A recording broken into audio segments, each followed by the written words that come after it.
اسے اچھا ہے کہ آپ مجھے بھیانک سزا دیں، مگر میں کبھی اپنے گناہ کا اعتراف نہیں کروں گی۔ اسی وقت ہی اس کے سامنے وہ ریکارڈنگ چلاتی تھی جس میں چھوٹے بچوں کی طرح ہنستے ہوئے کبھی ہاتھ مسلتے اور کبھی چلنے لگتے۔ وہ اس کے بیسمنٹ کا دروازہ بند کرنے کے بعد جشن منا رہی تھی۔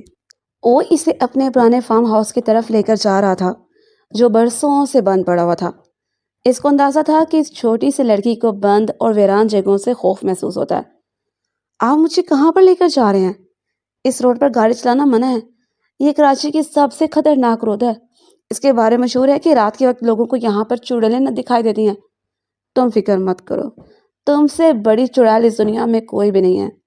یہ سب کچھ ہارر موویز اور یوٹیوب پر موجود ہارر سیریز اور فیکٹس دیکھنے کا نتیجہ تھا۔ جیسے ہی اس نے فارم ہاؤس کے سامنے آ کر گاڑی روکی تو بری طرح بوکھلا گئی۔ اس نے خوفزدہ ہو کر اس دشمن کی جان کی بازو مضبوطی سے پکڑ لی تھی۔ آپ مجھے یہاں پر کیوں لائے ہیں؟ تم سے میں نے پیریڈ کروانی ہے۔ آپ میرے ساتھ مذاق کر رہے ہیں نا؟ بالکل بھی نہیں، میں تمہارے ساتھ مذاق نہیں کر رہا۔ تمہیں لگتا ہے کہ میرا اور تمہارا کوئی مذاق ہے؟ وہ اسے آنکھوں ہی آنکھوں میں زندہ نگلنے کو تیار تھا۔ دیکھیں، آپ جو کچھ بھی کہیں گے میں وہ کروں گی۔ اگر آپ کہیں گے تو میں آپ کے قدموں میں گھیر کر آپ سے معافی مانگ لوں گی، بلکہ میں ساری دنیا کے سامنے چیخ چیخ کر آپ سے معافی مانگوں گی۔ پلیز مجھے چھوڑ دیں، پلیز مجھے یہاں سے جانے دیں۔ وہ اس کی باتوں کو نظر انداز کرتا ہوا گاڑی سے اتر گیا۔ میں نے سنا ہے کہ اس جگہ پر جو زیادہ دیر تک گاڑی میں بیٹھتا ہے تو چڑیل گاڑی میں ہی اس کا گلا گھونٹ دیتی ہے۔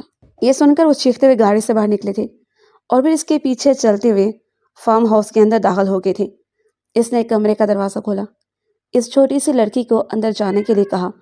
جیسے ہی وہ کمرے کے اندر گئی، اس نے دروازہ باہر سے لاک کر دیا۔ وہ زور زور سے دروازہ بجا رہی تھی، اس کی منتیں کر رہی تھی، پلیز مجھے باہر نکال لیں، میں وعدہ کرتی ہوں کہ دوبارہ اس طرح حرکت نہیں کروں گی۔ اور روتے دروازے کے سامنے ٹک کر بیٹھ گئی۔ پورا کمرہ اندھیرے میں ڈوبا ہوا تھا۔ گھڑی کی ٹک ٹک کی آواز اس خاموشی میں عجیب سی ہلچل پیدا کر رہی تھی۔ کافی دیر تک وہ چیختے رہی اور پھر بے ہوش ہو کر زمین پر گر پڑی۔ جب اس نے دروازہ کھولا تو فرش پر چٹ لیٹی ہوئی تھی، اس کی گالوں پر میٹھے میٹھے آنسوؤں کے نشانات تھے۔ مجھے امید ہے کہ دوبارہ کبھی اس طرح کی حرکت کرنے سے پہلے تم 100 بار سوچو گی۔ وہ اس کے گالوں کو تھپکتا ہوا عجیب سے انداز میں بولا اور پھر اس کو اپنے بازوؤں میں اٹھا کر اپنے جیب کی طرف بڑھ کیا تھا۔ اس کو یہاں پر لانے کا صرف اور صرف ایک ہی مقصد تھا، اس کو سبق سکھایا جا سکتا۔ ابھی اس کی سزا مکمل نہیں ہوئی تھی، ابھی اس کی سزا کا سیکنڈ پارٹ باقی تھا۔ صبح جب وہ سو کر اٹھی تو اس کے دروازے پر دستک ہوئی۔ گزرے ہوئے لمحات کسی فلم کی طرح اس کی نظروں کے سامنے گھومنے لگے تھے۔ اس نے سچ پٹاتے ہوئے اپنے چاروں طرف دیکھا تو اپنے کمرے موجود تھے۔ اس کے پہلو میں اس کی بڑی بہن سو رہی تھی۔ یا میرے اللہ، میں کب واپس آئی؟ شکر ہے میں واپس آ گئی، ورنہ وہاں پر تو میرا دم ہی گھٹ جاتا۔ اس کی آنکھیں آنسوؤں سے بھیگ گئی۔ ارباز بھائی، آپ نے میرے ساتھ اچھا نہیں کیا، آپ کو اپنے کیے کا حساب دینا ہوگا۔ ابھی بھی اس چھوٹی سی لڑکی کو عقل نہیں آئی تھی، ابھی بھی اس نے ایک ہی رٹ لگائے تھے کہ وہ ارباز سے انتقام لے کر رہے گی۔ کل رات کے والے سے اس کے لیے بہت ہی فائدہ مند ثابت ہوئی تھی، کیونکہ اس کا ڈر دور ہو گیا تھا اور اس کو اندازہ ہو گیا تھا کہ اندھیرا اس کا کچھ بھی نہیں بگاڑ سکتا۔ یہ صرف اس کے دماغ میں بڑھا ہوا خناس تھا۔ دروازے کی آواز دوبارہ سے ہوئی تھی۔ اس نے جا کر دروازہ کھولا تو سامنے ارباز صاحب کھڑے تھے۔ جلدی سے اپنا جم سوٹ پہنو اور میرے ساتھ چلو۔ میں آپ کے ساتھ نہیں جاؤں گی، اس نے واویلا مچاتے ہوئے کہا۔ میں تم سے پوچھ نہیں رہا، بلکہ تمہیں بتا رہا ہوں، آپ میرے اوپر حکم نہیں چلا سکتے ہیں؟ کیا واقعی ایسا ہے؟ اس کو گھورتے ہوئے بولا۔ ٹھیک ہے آ رہی ہوں میں۔ آپ گھور کیوں رہے ہیں مجھے؟ ایک دفعہ فوراً ہی سیریس ہو جاتے ہیں۔ یا میرے اللہ، اس کو کسی جنگ پر بھیج دیں اور یہ کبھی واپس نہ آئے۔ میرا ایسے انسان سے گزارا ممکن نہیں ہے۔ وہ اس کے ساتھ جم کے اندر داخل ہوئی تھی۔ یہ جم ارباز خان حویلی میں ہی بنائے ہوئے تھے۔ اس کی غیر موجودگی میں یہ جم بند رہتی تھی۔ یہاں پر کسی کو بھی آنے کی اجازت نہیں تھی، یہاں تک کہ حویلی کا کوئی لڑکا اسے استعمال نہیں کر سکتا تھا۔ واہ، یہ تو بہت ہی زبردست ہے۔ اب آپ جب یہاں سے جائیں گے تو مجھے اس کی چابی دے کر جائیے گا، میں بھی یہاں پر آیا کروں گی۔ اس نے اشتیاق بھری نظروں سے وہاں پر موجود بڑی بڑی مشینوں کو دیکھتے ہوئے کہا تھا۔ ویسے یہ سب کچھ آپ نے ایک ساتھ کیسے لیا تھا؟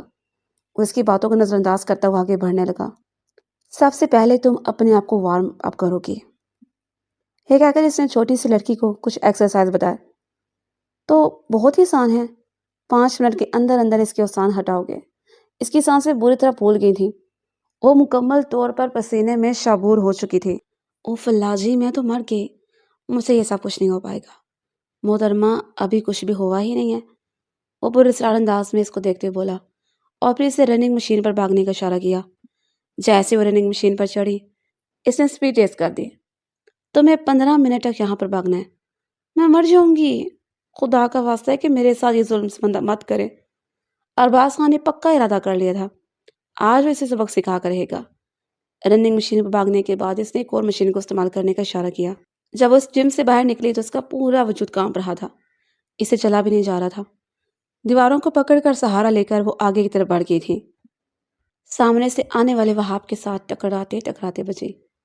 اس کا چہرہ پسینے میں تر تھا، بال اس کی گردن کے ساتھ چپکے ہوئے تھے اور کپڑے بھی کسی حد تک اس کے وجود کے ساتھ چپک رہے تھے۔ ارباز نے اسے سختی سے ہدایت کی تھی، سیدھی اپنے کمرے میں جانا، راستے میں کسی کے ساتھ مذاکرات کرنے کے مت بیٹھ جانا، خاص کر اپنے میل کزن کے ساتھ۔ کبھی تمہاری جو حالت ہے، میں نہیں چاہتا کہ کوئی تمہیں اس حالت میں دیکھے۔ آپ ہی تو میرے میل کزن ہیں۔ اس کے منہ سے بے ساختہ پھسلا، مگر وہ چپ ہو گئی۔ خود ان کے لیے سب کچھ جائز ہے، خود جو یہ دل میں کر سکتے ہیں، پابندیاں صرف ہم لوگوں کے لیے ہیں۔ منہ ہی منہ بڑبڑاتے ہوئے باہر نکلے تھے۔ او ہیلو محترمہ، خیریت تو ہے؟ آج تو غضب دہاڑی ہو۔ وہ اس کے وجود کا پراسرار انداز میں دیکھتے مسکراتے بولا، زیادہ فری ہونے کی ضرورت نہیں ہے، سائڈ پر ہو جاؤ، مجھے اپنے کمرے میں جانے دو۔ اس سے پہلے کہ وہاب کچھ کہتا، پیچھے سے آنے والے اپنے بگ برو کو دیکھ کر اس کے باقی کے الفاظ اس کے منہ میں ہی رہ گئے تھے۔ ٹھیک ہے تم جاؤ، میں نے بھی ایک ضروری کام کے سلسلے میں نکلنا ہے۔ یہ کہہ کر وہ لمبے لمبے ڈگ بڑھتا وہاں سے چلا گیا۔ میں نے تمہیں کیا کہا تھا، راستے میں کسی سے بھی مذاکرات نہ کرنا، وہ اس کو آڑے ہاتھوں لیتے ہوئے بولا تھا۔ آپ پلیز مجھے اب اس کی سزا دیجیے گا۔ مجھ میں ذرا بھی ہمت نہیں ہے کہ یہ کہہ کر وہ زمین پر ہی بیٹھ گئی تھی اور اس نے چھوٹے بچوں کی طرح رونا شروع کر دیا۔ ارے کیا ہو گیا ہے؟ مت ماری گئی ہے میری، جو میں نے اس کو لینے کا فیصلہ کر لیا تھا۔ اسے چاہتا کہ اپنی نانی جان کے پاس رہ لیتی، کم از کم وہاں پر مجھ پر کوئی ظلم کرنے والا تو نہیں تھا۔ خیر یہاں پر بھی سب لوگ مجھ سے بہت محبت کرتے ہیں سوائے آپ کے۔ اس سے پہلے کہ وہ مزید کچھ کہتے، اگلے ہی لمحے اس نے اسے اپنے بازو میں اٹھا لیا۔ وہ بری طرح سے سٹپٹا گئی تھی، اس کے گمان بھی نہیں تھا کہ وہ اس طرح کی حرکت کرے گا۔ یہ آپ کیا کر رہے ہیں؟ اس نے کانپتے ہوئے لہجے میں سوال کیا۔ دادی کہتے ہیں کہ نامحرم کے پاس چپ کر جاؤ، اب مجھے تمہاری آواز سنائی نہ دے۔ اب اگر ایک لفظ اپنے منہ سے نکالا تو زبان کاٹ ڈالوں گا۔ اب وہ چپ ہو گئی تھی۔ اسے اس کے کمرے کے دروازے کے سامنے کھڑا کرنے کے بعد وہ وہاں سے چلا گیا تھا، جبکہ وہ ابھی تک اس کے لمس کو اپنے وجود پر محسوس کر رہی تھی۔ یا میرے اللہ، میں نے کیا کر دیا؟ کیا مجھ سے کوئی بہت بڑا گناہ ہو گیا ہے؟ شٹ یار، ایسا نہیں ہونا چاہیے تھا۔ وہ بے چینی سے اپنے کمرے کے اندر داخل ہوئی۔ وہ کوئی بھی ایک بات اپنے پیٹ میں نہیں رکھ سکتی تھی، ہر بات اپنی بڑی بہن کو بتاتی تھی۔ جب یہی بات اس نے علم کو بتائی تو وہ اپنی مسکراہٹ دبانے کی کوشش میں ہلکانے لگی۔ تم ہنس کیوں رہی ہو؟ وہ اس لیے کیونکہ مجھے تمہاری نادانی پر ہنسی آ رہی ہے۔ کیا مطلب ہے تمہارا؟ محترمہ، وہ آپ کے شوہر نامدار ہیں۔ تم میرے ساتھ مذاق کر رہی ہو نا؟ بچپن میں ہی آپ کا اس کے ساتھ نکاح ہو گیا تھا، پھر بعد میں جب ماما بابا کا ایکسیڈنٹ ہوا تو آپ ان کے ساتھ ہی تھی۔ آپ کے سر پر چوٹ لگنے کی وجہ سے آپ کی یادداشت چلی گئی تھی۔ دادی جان نے پھر یہ فیصلہ کیا تھا کہ وہ ابھی آپ کو اس نکاح کے بارے میں نہیں بتائیں گی۔ دیکھو آج 5 اپریل ہے، اپریل فول کب کا چلا گیا ہے اور تم مجھے 5 اپریل کو اپریل فول بنا رہی ہو؟ وہ غراتے ہوئے بولی تھی۔ اگر تم سوچتی ہو کہ میں تمہاری جیسی ہوں تو یہ تمہاری سب سے بڑی غلط فہمی ہے، اور تمہیں بیوقوف بنانے کی کیا ضرورت ہے؟ تم بچپن سے ہی بہت بیوقوف ہو۔ یہ الگ بات ہے کہ جب اپنے آپ کو اوور سمارٹ سمجھتی ہو۔ اگر مجھ پر یقین نہیں آ رہا ہے تو دادی جان سے پوچھ لو۔ ہاں لیکن ان کے پاس جانے سے پہلے اپنا حلیہ تھوڑا سا چینج کر لو، کہیں ایسا نہ ہو کہ آپ کی سیاں جی کا دل ایک بار پھر سے دگمگانے لگے۔ وہ اس وقت دادی جان کے کمرے میں بیٹھی اور ویلا مچا رہی تھی۔ آپ لوگوں کو مجھ پر ظلم کرتے ہوئے ذرا بھی ترس نہیں آیا؟ کیا آپ ایک نظر مجھ پر ڈالیں اور ایک نظر اس انسان کو دیکھیں اور مجھے بتائیں، کیا ہم لوگوں کوئی میل جول ہے؟ بالکل بھی نہیں۔ وہ مجھ سے عمر میں 8 سال بڑا ہے اور وہ بہت ہی زیادہ خڑوس ہے۔ اس کو تو پیار و محبت کی ڈیفینیشن بھی نہیں پتہ ہوگی۔ وہ تو ٹھیک طرح سے بات بھی نہیں کر سکتا۔ رومانس کے ساتھ تو اس کا دور دور کا کوئی ناتا نہیں ہوگا۔ مجھے ایک رومانٹک بندہ چاہیے تھا، ایک خڑوس بندہ نہیں۔ میں اسے شادی نہیں کروں گی۔ یا اللہ مجھے صبر عظیم عطا فرما۔ دیکھو جنت، میری بات سنو، دادی جان نے اس کے ہاتھوں پر اپنے ہاتھ رکھتے ہوئے کہا۔ میں آپ کی ہر بات سننے اور ماننے کو تیار ہوں، مگر پلیز دادی جان اس انسان سے میری شادی نہ کروائیں۔ تم لوگوں کا نکاح ہو چکا ہے اور ہمارے خاندان میں نکاح یا منگنیاں ٹوٹا نہیں کرتی ہیں۔ تم سب سے پہلے اپنی بڑی بہن کو یہاں پر بھیجو۔ میں اس سے پوچھتی ہوں کہ آخر تمہیں اتنی جلدی بتانے کی کیا ضرورت ہے؟ دادی جان وہ ہٹلر سے کم نہیں ہے، بلکہ ایسا کہنا چاہیے کہ وہ ہٹلر ہے۔ دادی جان کیا آپ نے مجھے بلایا؟ وہ کافی دیر سے کمرے کے دروازے پر کھڑا تھا، اس کی گفتگو سن رہا تھا۔ ہاں آ جاؤ، یہ تم سے ایک بہت ہی ضروری بات کرنی ہے، اور تم یہاں سے جاؤ۔ انہوں نے اسے وہاں سے نکلنے کا اشارہ کیا۔ اس کا منہ حیرت سے کھلے کا کھلا رہ گیا۔ اس نے آنکھوں ہی آنکھوں میں اس دشمن جان کو اشارہ کیا۔ اس کا اشارہ سمجھتے ہوئے وہ اپنی گردن جھکا گیا اور اپنی مسکراہٹ دبانے کی کوشش کرنے لگا۔ میں آپ سے شادی نہیں کروں گی۔ اس کے قریب سے گزرتے وہ سرگوشی نما آواز میں بولی، مجھے بھی کوئی شوق نہیں ہے۔ وہ بھی اسی کے انداز میں بولا۔ وہ کمرے سے نکل کر جا چکی تھی۔ اس نے ایک نظر پلٹ کر اس کی پشت کو دیکھا اور پھر دادی جان کے ساتھ ان کے بیڈ پر ہی بیٹھ گیا۔ تم اس بچی کو اتنا کیوں پریشان کرتے ہو؟ میں نے کیا کیا؟ زندگی ضابطہ میری اس نے بنا دی ہے۔ یوں لگ رہا ہے جیسے زندگی سے سکون ہی ختم ہو گیا۔ مجھے بتائیں کہ اتنی شرارتیں کون کرتا ہے؟ آپ نے تو مجھے کہا تھا کہ وہ بہت ہی سلجھی ہوئی اچھی لڑکی ہے۔ ہاں تو اس میں مسئلہ کیا ہے؟ مجھے یہ بتا دو۔ آپ بالکل ٹھیک کہہ رہی ہیں، اس میں کوئی مسئلہ نہیں ہے، سارے مسئلے تو مجھ میں ہیں۔ وہ جھنجھلاتے بولا، تم اس سے شادی سے نکال نہیں کر سکتے، میں جانتا ہوں، اسی وجہ سے چپ چاپ بیٹھے ہوں، اور اب تم اس کو مزید تنگ بھی نہیں کرو گے۔ میں نے آپ کو پہلے ہی بتا دیا تھا کہ میں اس کو تنگ نہیں کر رہا، وہ مجھے تنگ کر رہی ہے، اور اب اگر اس نے مزید کسی قسم کی کوئی شرارت کی تو مجھ سے بڑا کوئی نہیں، مجھ سے کوئی بڑا فیصلہ لینا ہی پڑے گا۔ میں شادی کے لیے میچور بیوی چاہتا تھا، ایک چھوٹی سی بچی نہیں۔ وہ جھنجھلاتے ہوئے بولا تھا، سوچا تھا کسی عورت سے شادی کروں گا جو مجھے اور میرے گھر کو سنبھالے گی، لیکن یہاں پر تو بچی اڈاپٹ کرنے کی نوبت آ گئی ہے۔ یہ کہہ کر اس نے بے چینی سے اپنی پیشانی کو مسلا تھا۔ دوسری طرف محترمہ مختلف طرح کے منصوبے بنا رہی تھی، کس طرح سے اس رشتے سے چھٹکارا حاصل کیا دوسری طرف محترمہ مختلف طرح کے منصوبے بنا رہی تھیں کہ کس طرح سے اس رشتے سے چھٹکارا حاصل کیا جا سکے۔ آخر کار اس کی بہن نے اس کے سامنے ہاتھ جوڑ دیے، تم اس رشتے سے فرار نہیں ہو سکتی ہو، اب ہر حال میں تمہیں اس کو اپنے شوہر کے روپ میں قبول کرنا ہوگا۔ اس کو تو شرارتی لڑکیاں پسند نہیں ہیں، تو پھر یہ سب کچھ کیوں کر رہا ہے؟